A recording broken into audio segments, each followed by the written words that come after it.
the top right hand corner. Right. You got your telephoto on there. Alright. Righto. That's on there. And then to pause it again. To stop it. Yeah. What are we? We're on.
Okay, chaps, we're rolling.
go.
Okay, Frilly Pink, take 4.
now in the back of the transit van, experiencing Frilly Pink, who are about to do a gig.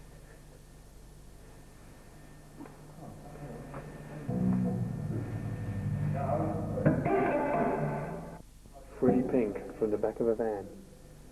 Go!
I'm rolling all the time.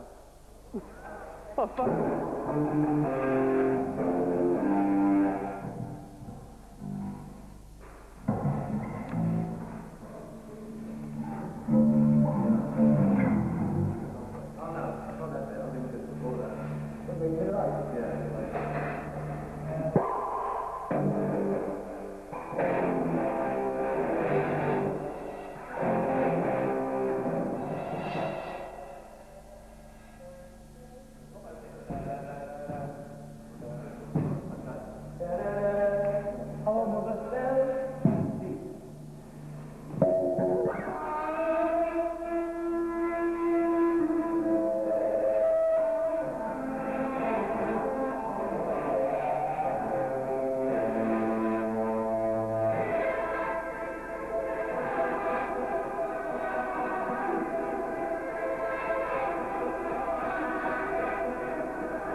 But why do you drink, Chris?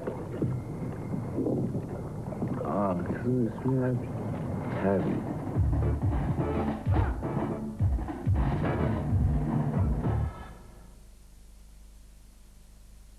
This week in Today, the truth about Howard's Way, TV's £3 million soap, the huge salaries of the stars, the real-life romances, how Susan Gilmore was almost shipwrecked for real, and what Jan Harvey really thinks about the fabulous clothes. And John Cleese, the comic genius who struggled for years to understand women. Now, as his film A Fish Called Wanda is released, John Cleese thinks he finally knows what makes women tick, on screen and off. And exclusive pictures of Fergie's stunning new fashions for Australia. Get the newspaper of the year. When you wash, this is what you see. This is what you don't see. Hidden dirt soap and cleansers alone can't reach. Discover Thorough Clean, Buff Puff Clean. Use your favorite soap and a Buff Puff facial sponge. Gentle lifting action removes makeup, unclogs pores, lifts dead skin to reveal fresh, glowing skin. Discover the beauty of cleaner skin. Get Buff Puff Clean every day. Buff Puff facial sponges and disposable singles. Imagine this is a high-performance engine. Put in an ordinary multigrade. Imagine this is an identical engine. Put in Mobil 1 synthetic motor oil. Start them up. Now, temperatures in some parts of your engine could reach 295 degrees centigrade if driven to extremes. But when you see that eventually something like this can happen to an ordinary multigrade, the case for Mobil 1 is pretty clear.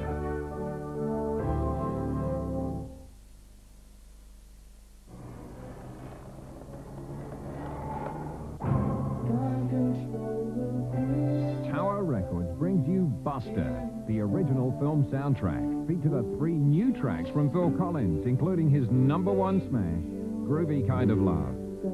Also included are a superb collection of classic hits from the 60s, available on LP, cassette and CD selection from Tower Records, Piccadilly Circus and Kensington High Street.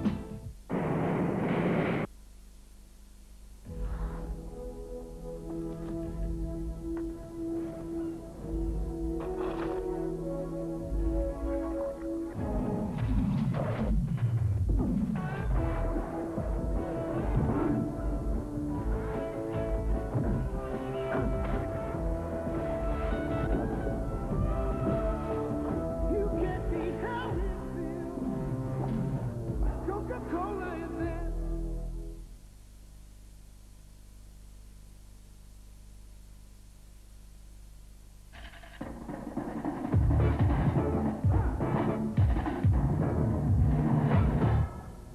There are 2 types of stars in LA. Those who choose to live in Beverly Hills, a lush, cool green suburb of massive mansions, and those who live down here on the beach at Malibu. The Malibu colony consists of ramshackle wooden homes perched precariously on the beach, and every year a few fall in, but new stars come up to replace them. This is Alice's Restaurant. Arlo Guthrie made the song famous in the late 60s, and the film followed. But someone much more well-known lives over there, across that headland. He's Brian Wilson, leader of the Beach Boys, who's hardly been heard of since the late 60s.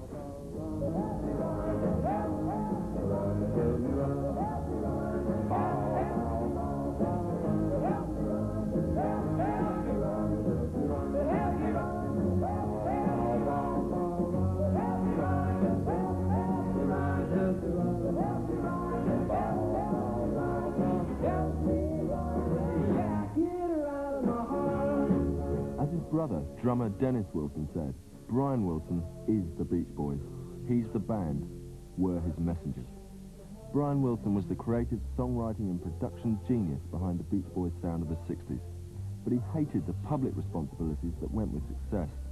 Success that brought 10 top 10 singles and LPs in the UK alone between 1966 and 70. Technically still a Beach Boy, the intervening years have been troubled ones for Brian Wilson. Only now, at 46, has he released his first solo album. Brian, tell us how you came to record your first solo LP in well over 20 years as a musician. Well, it all started with Gene Landy, my executive producer and doctor. Right. Eugene Landy came over to my house and we had a discussion that he wanted me to do an album. He thought, what do you think of me doing a solo album? So I said, well, that sounds like a good idea. I said, but if we can do it at my pace, you know, which is a slow pace. Right. So we did. We started the album out very slow, and it took a solid year. It took a whole year to make the album.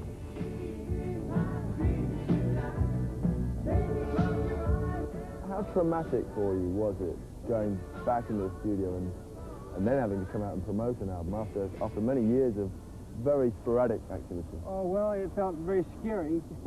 Very scary, but exciting. There's a close association between excitement and fear that we must realize, you know. When we're scared, sometimes it's just excited in disguise, you know. That's all I know.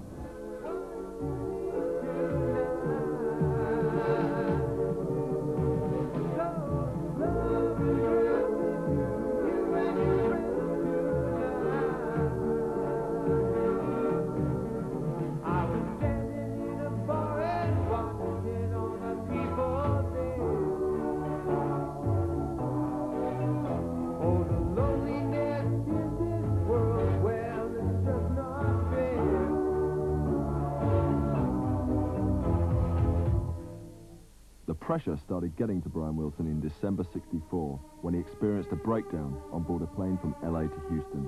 By '67, his trauma was increasing, and his brainchild, Smile, the follow-up LP to the seminal Pet Sounds, was abandoned and never released. We were in outer space for a while there, you know. I got into a thing where nothing could stop me. I got very, very, very headstrong about things. I panicked about my name. I thought, oh my God, how am I going to live up to that name, you know? Did you blame anyone for that initial withdrawal, say, in the mid-late 60s? No, I blame myself and drugs.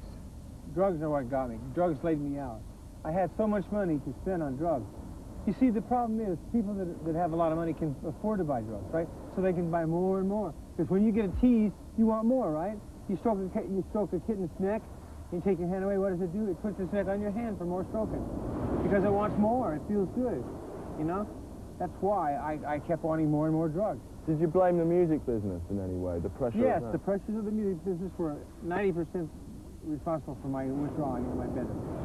I stayed in my room for about 3.5 years.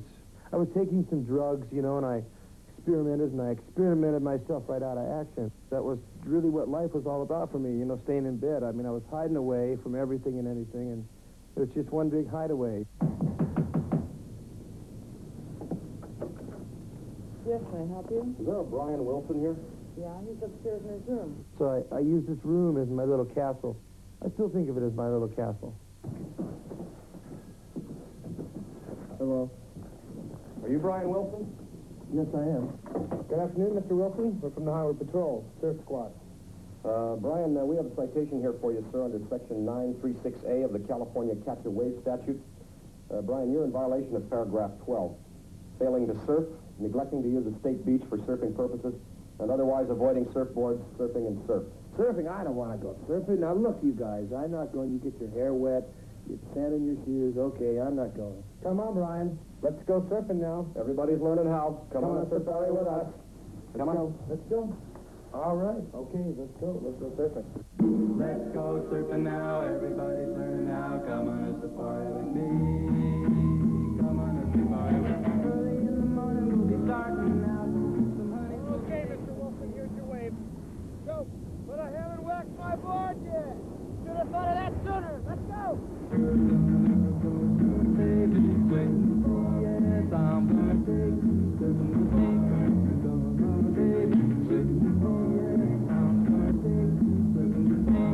Let's go surfing now. Everybody's learning how. Come on a safari with me.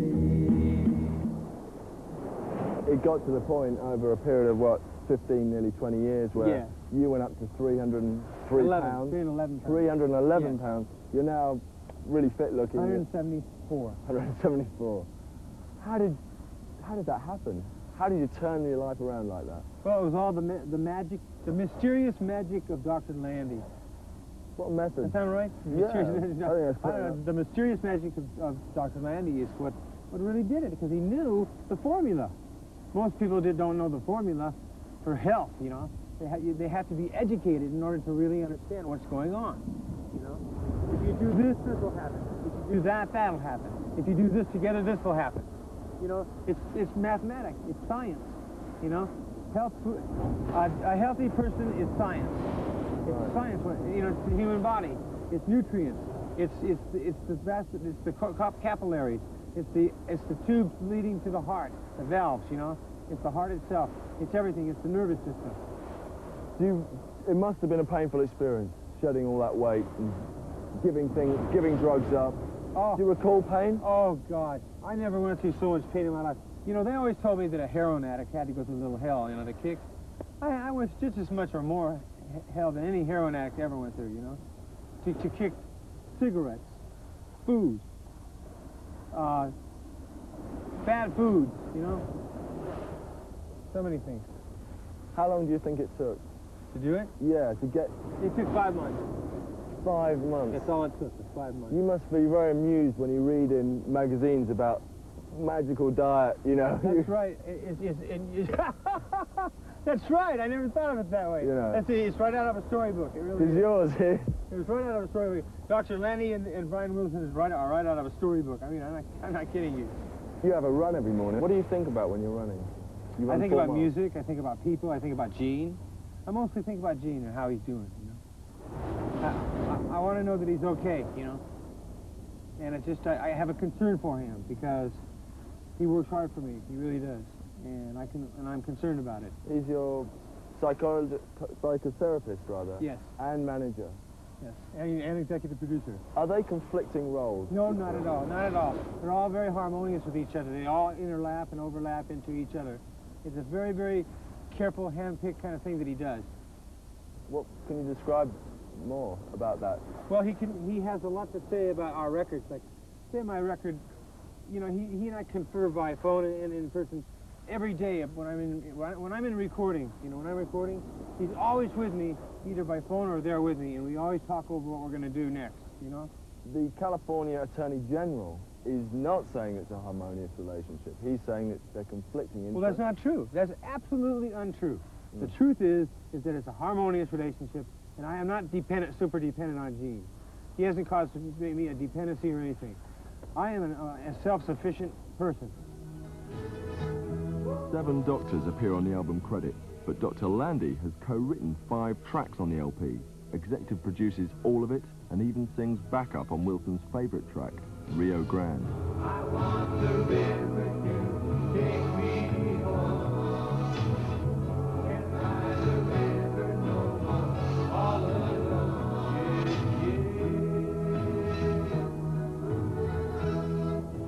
Rio Grande. That's an 8-minute. Yes, 8 minute and 2 second masterpiece. It's sort of like a suite, a rock suite, you want to call it? Yeah. Yeah. That's an unusual length from the man who coined the 2.5-minute single in the 60s. Yeah. How did it feel to be able to do that length? It felt like a chicken is pecking his way out of an egg, you know?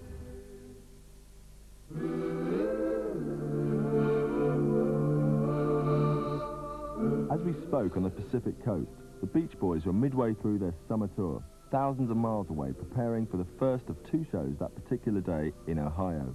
As usual, touring reluctantly without Brian. I did all the voices myself on my album, so therefore it does not sound like the Beach Boys. Only by hearing the top note, the bottom 3 notes don't sound at all like the Beach Boys. So it's really not a Beach Boys sound at all. It's more a Brian Wilson sound.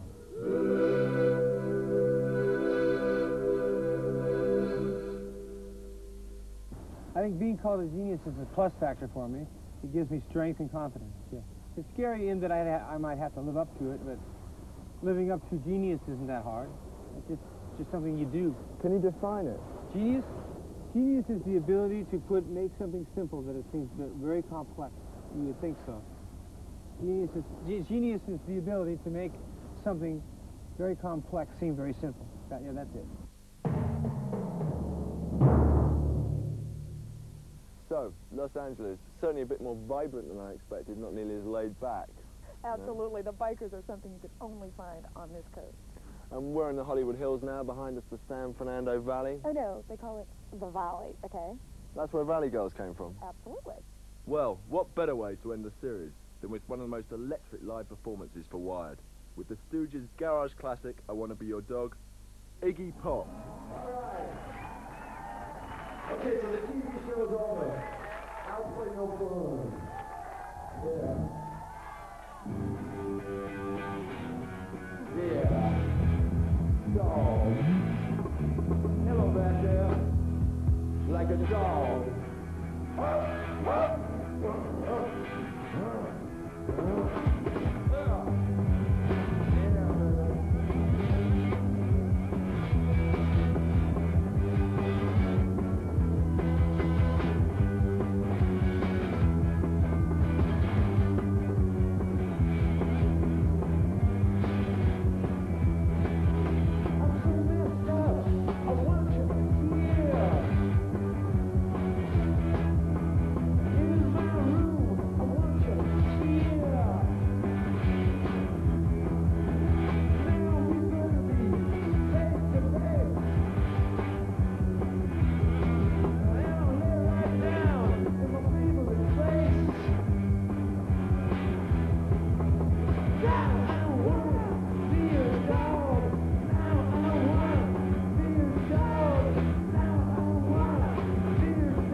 '53 was a remarkable testimony to London's position as the heart of a mighty empire and commonwealth. Will you solemnly promise and swear to govern the people of the United Kingdom of Great Britain and Northern Ireland Canada, Australia, New Zealand, the Union of South Africa, Pakistan, and Ceylon. I solemnly promise so to do.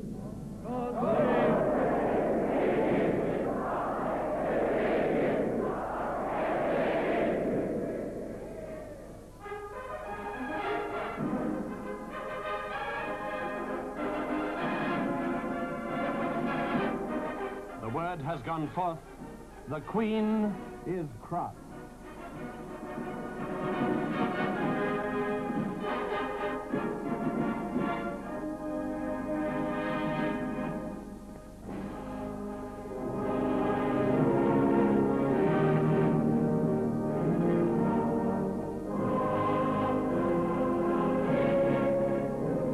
This splendid ritual confirmed the strength of London's imperial role.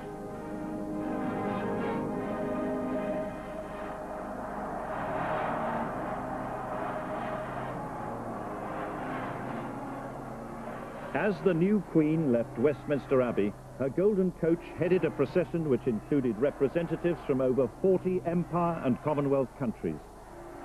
It was the greatest procession London had ever seen. The actual parade didn't pass us, believe it or not. I think it was about 3:30, but it was fantastic, no doubt about it. I think the people who stuck out in my mind were the girls who looked really smart. And, of course, the Canadian Mounties, they were always very popular. And the gold coach, the Queen's coach, was fantastic. My sister was convinced that the Duke of Edinburgh actually looked out of the coach straight at her. Made her day. The new Elizabethan era is the subject of this fourth and final series of The Making of Modern London. Over the next 6 weeks, it'll look at how life in the capital has changed in the post-war years. This first programme tells the story of how London's power as a world capital reached its zenith in the 1950s. But what looked like the dawning of a new Elizabethan age of great prosperity proved in the long run to be the end of an old imperial era.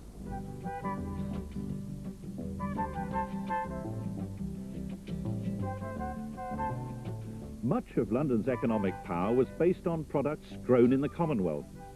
The biggest sugar refiner in the world was the London-based company Tate & Lyle. They grew sugarcane on their vast plantations all over Jamaica and Trinidad. The raw sugar was then transported across the Atlantic to be processed in their giant refinery in Silvertown in the East End.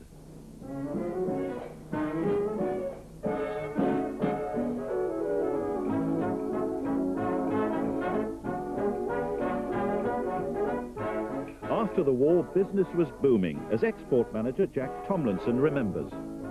The world in the 1950s was very hungry for sugar, and a very large industry grew up under which we imported the raw sugar, we refined it, and then we exported it to many markets. Quite a lot went to Russia, vast quantities went to India, a lot went to the Middle East.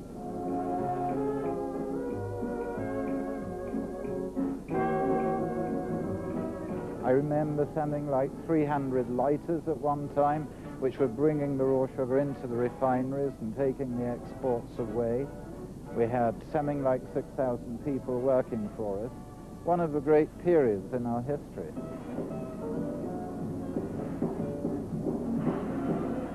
Handling 200-weight sacks of sugar all day called for great physical strength, as Ron Linford's wife Rose recalls. They used to give him a nickname. They nicknamed him Gull because he was strong, big, great big fella, you know, not like he is now, a bit thinner. But he was, of course, when Garth used to come home, I asked him something, I used to shout, "Garth, will you come?" He said, "I've had enough of Garth all day long, Rose," he said. Sugar refining was typical of London's